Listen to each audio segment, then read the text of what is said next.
your destiny. TheorySabers.com. Hey guys, welcome back to another video. 7 years ago, I made a video on if Palpatine actually knew how to save Padme.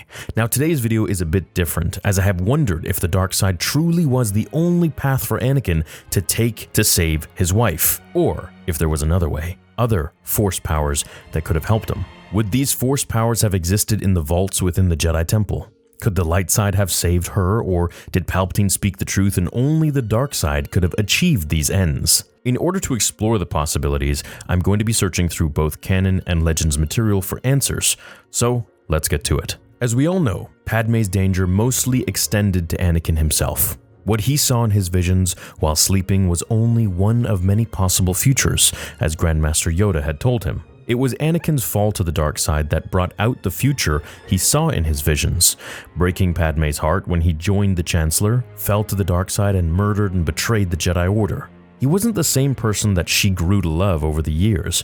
He wasn't the same man that she married, and it shattered her will to live. Let's pretend that Anakin's visions did play out exactly as he envisioned them. Either he did not fall to the dark side and turned back to the light, stopping himself from committing his awful acts, or he defeated Obi-Wan in their duel on Mustafar and took Padme to the medical bay himself. Either way, he would be there in the room and present with her, as he was in his dream. In his visions, Padme was in intense pain from birth. He is present in the room and she is failing to deliver the baby. She calls out to him to help and lets out a blood-curdling scream as she passes from childbirth. If the reality of him defeating Obi-Wan occurred, he'd also be in the room with her, most likely going through the exact same scenario.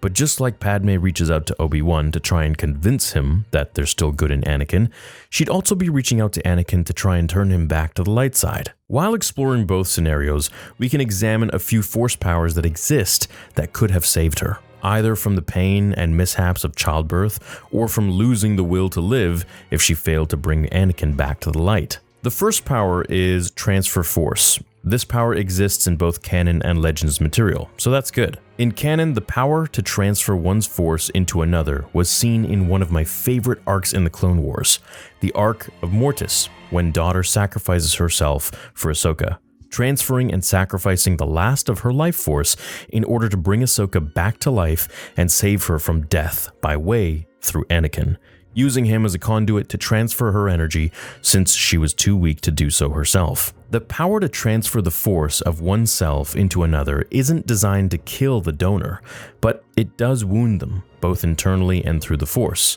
It is the cost of giving one's life force to someone else. We've seen this done in Dragon Ball Z many times, when Vegeta's always, losing the battle and then gives his last bit of energy to Goku. However, in Star Wars, they're usually able to survive this exchange. Since the daughter was so weak, dying from her fatal stab wound from her brother, the son, in order to save her father's life, she was unable to survive the ordeal, but instead transferred the last remaining bit of her life into Ahsoka, forever bonding the two through Ahsoka's life. A theory of mine that you all may have heard is that Ahsoka has become the daughter.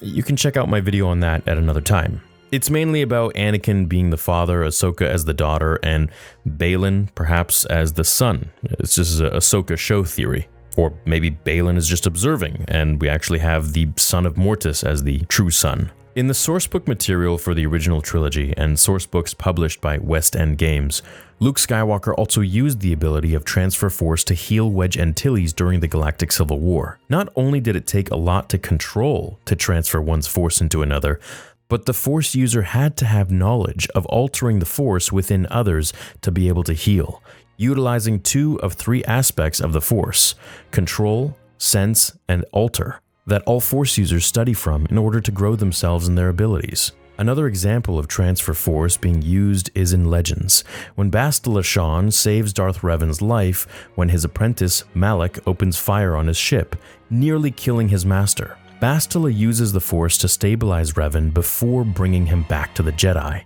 The power is different from Palpatine transferring his life force into another body. Where Palpatine used the dark side to take possession of another after he died, especially in Legends, The power to transfer one's Force essence into another is an act of sacrifice, which makes it a light side ability, a concept that most Sith would never think about performing. Anakin could have used this ability to save Padmé's life if she were to die from childbirth, an otherwise mortal wound, by transferring his life force and offering it to her to heal. Now, transfer life, or in more common references known as the Force Power Essence Transfer, is the dark side ability that allows the Force user to transfer their consciousness into another person or living body at the point of death.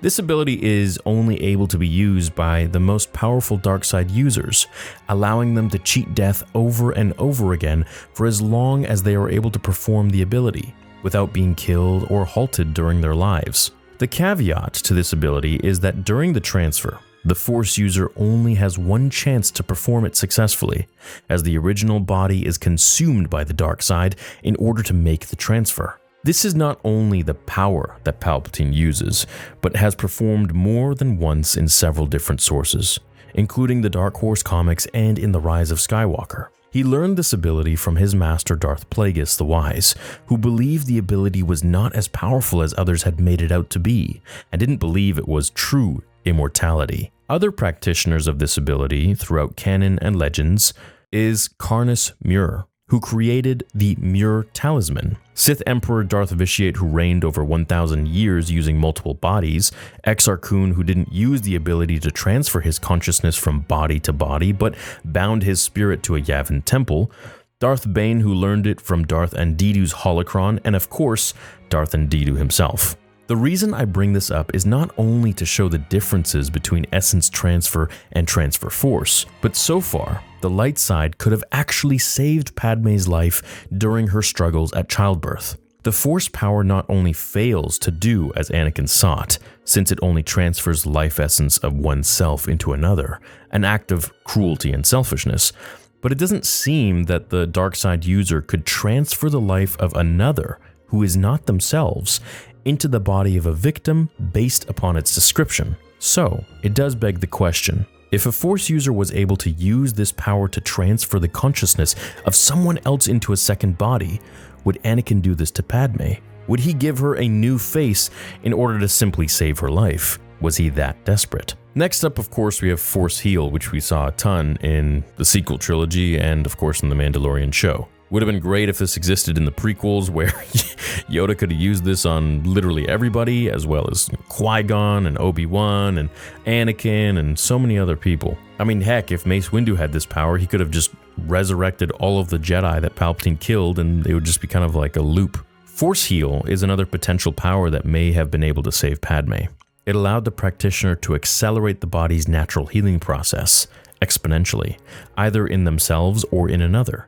In many ways, Force healing works quite similarly to transfer force. The Force user places their hand over the wound and pours their own life energy into it. The only difference is that transfer force is a more drastic version of the ability, saving the lives of those who are already dead to revitalize, which has a cost of injuring the one who uses it. Putting the sequels aside, this power does exist in other legends and canon material. Barriss Offee was credited with the ability, healing many injured Jedi and clones from the first battle of Geonosis and offering them quick recovery. Grogu uses the ability of Force Heal to cure Greef Karga of his venomous wound that he sustained on his right arm from Reptavians. One of the most popular Legends references is the game Star Wars Knights of the Old Republic 1 and 2, where the player can learn the first stage ability known as Cure, which can progress to the more advanced versions of Force Healing. Grandmaster Yoda was very proficient in Force healing, even able to heal himself and even those within his vicinity with just a wave of his hand. However, could Anakin have used this ability to save Padmé to save her from childbirth? It was clear he did not know of the power, but he had access to those who did, and I truly believe if Anakin had reached his potential, he would have been extremely proficient at this ability. If Force healing is capable of healing mortal wounds, there's no reason why it would be unable to heal Padmé as well. However, that does beg the question, maybe Padmé just really didn't want to live anymore, and it had nothing to do with childbirth or anything like that. Perhaps she was just weak and she gave up. That's what I think. I know a lot of fans out there think that, the whole childbirth death scenario is because she had a pretty rough birth, which she did, but I think at the end of the day, if Anakin was standing there, she'd pull through. She'd be fine, because she would have will to live. The only possible dark side power that I know of that had the capabilities of achieving what Anakin sought, what Palpatine had knowledge of, was midichlorian manipulation. This power was mastered by Darth Plagueis the Wise. It's a form of Sith alchemy, requiring the practitioner to be exceptionally gifted and powerful with the dark side of the Force. Due to the Force being made up of midichlorians, responsible for existence, the dark side of the Force could be used to manipulate these cells in order to create life, end life, or save life to a certain degree. Palpatine tells Anakin that Plagueis used this ability to save the ones he loved.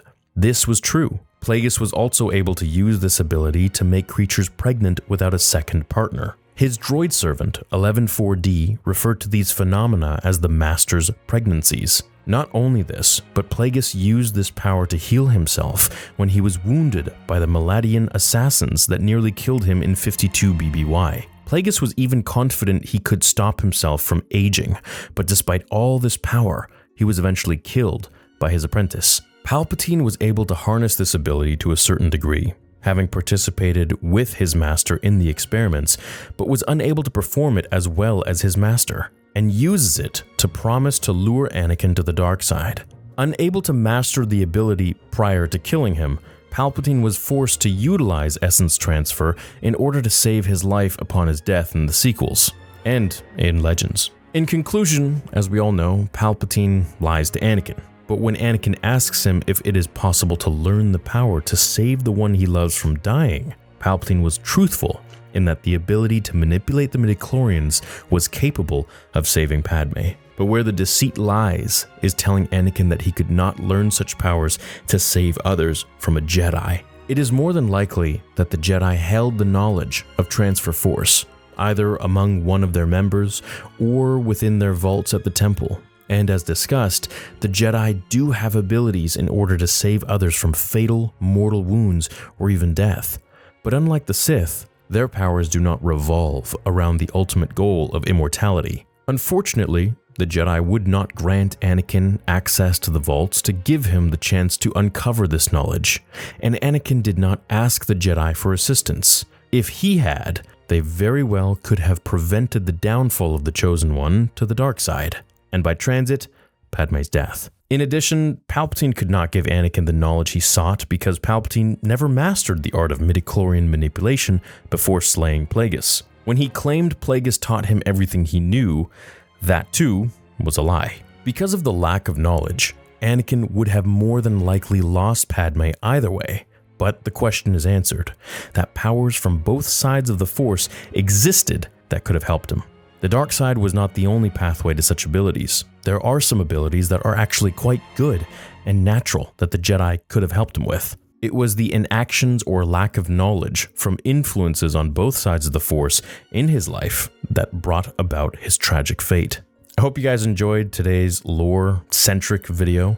It's always a pleasure to get back into lore content and speculate, the Force and theories and what possibilities could have happened to alter Anakin's fate, and of course that of the galaxy. As always, please leave a like if you enjoyed this video, and I'll get to work on getting you some more lore content soon. Until then, may the Force be with you, always.